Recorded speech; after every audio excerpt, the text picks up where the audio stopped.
Okay, so I did a social story on going to the grocery store. This is to help a child that struggles going to the grocery store because, like many of us, when we go to the grocery store, we see a lot of things that we want, but we can't choose everything that we want. We can't have everything that we want.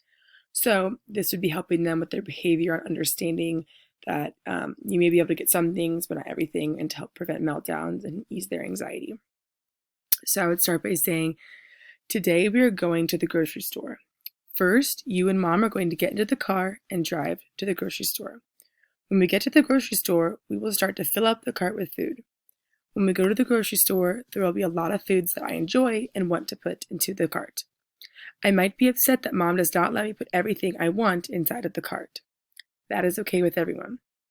I could ask mom if it is okay to put an item inside of the cart. If mom says no, I will take 2 deep breaths and say, "Okay, mom."